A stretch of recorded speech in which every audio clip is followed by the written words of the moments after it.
2026 தேர்தல் பணி தொடர்பாக நெய்வேலி ஒரத்தநாடு சட்டமன்ற தொகுதி நிர்வாகிகளுடன் திமுக தலைவரும் முதலமைச்சருமான மு.க.ஸ்டாலின் உடன்பிறப்பேவா நிகழ்வில் 1-to-1 ஆலோசனை நடத்தி வருகிறார்.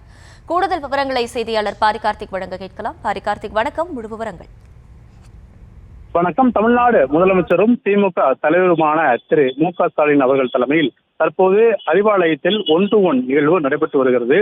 திமுக சார்பில் வருகின்ற 2026 சட்டமன்ற தேர்தலை பணிகளை முன்னெடுக்கும் விதமாக முதற்கட்டமாக 100 தொகுதிகள், அதாவது கடந்த 2021 சட்டமன்ற தேர்தலில் தோல்வியடைந்த தொகுதிகள், 2024 நாடாளுமன்ற தொகுதியில் வாக்கு குறைவாக பெற்ற தொகுதிகள் என கணக்கெடுத்து மொத்தமாக 100 தொகுதிகள் முதற்கட்டமாக அந்த நிர்வாகிகள் முதலமைச்சர்கள் சந்திக்கிறார். மாவட்ட செயலாளர், மண்டல பொறுப்பாளர் முதற்கொண்டு ஒன்றிய செயலாளர் மற்றும் பகுதி கழக செயலாளர் வரை தொடர்ச்சியாக ஒரு தொகுதிக்கு 10 பேர் வீதம் முதலமைச்சர்கள் தனித்தனியே ஒவ்வொருத்தருக்கும் 10 நிமிடம் செலவழித்து தொடர்ச்சியாக பல்வேறு விஷயங்களை கேட்டறிகிறார். அப்போது மாவட்டத்தில் நடைபெறக்கூடிய பிரச்சனைகள், உள்கட்சியில் தொகுதியில் இருக்கக்கூடிய பிரச்சனைகள், அது மட்டுமல்லாமல் முதலமைச்சருடைய பல்வேறு திட்டங்கள் பொதுமக்களுக்கு எவ்வாறு சென்றடைகின்றன, அவை தங்குதடையின்றி அனைத்து இடங்களுக்கும் சென்றடைகிறதா என உள்ளிட்ட பல்வேறு விஷயங்களை முதலமைச்சர்கள் அவரிடம் கேட்டு வருகிறார்கள். அது மட்டுமல்லாமல் தொடர்ச்சியாக தொகுதியுடைய வெற்றிக்கு தேவையான எதை செய்ய வேண்டும் உள்ளிட்ட பல்வேறு விஷயங்களும் தற்போது நிர்வாகிகளுடன் முதலமைச்சர்கள் ஆலோசனையில் ஈடுபட்டு வருகிறார்.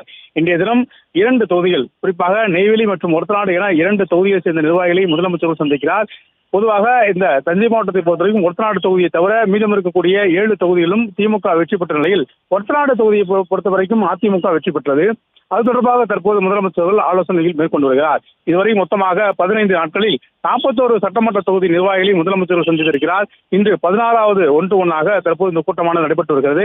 இதுவரை முதலமைச்சர் 41 தொகுதியில் நிர்வாகிகளை சந்தித்த நிலையில் தற்போது தொடர்ச்சியாகவும் நிர்வாகிகளை சந்திக்க இருக்கிறார். மேற்கொண்டு முதற்கட்டமாக 100 தொகுதியை சேர்ந்த நிர்வாகிகள் முதலமைச்சர்கள் சந்திக்க இருக்கிறார் என்பது குறிப்பிடத்தக்கது.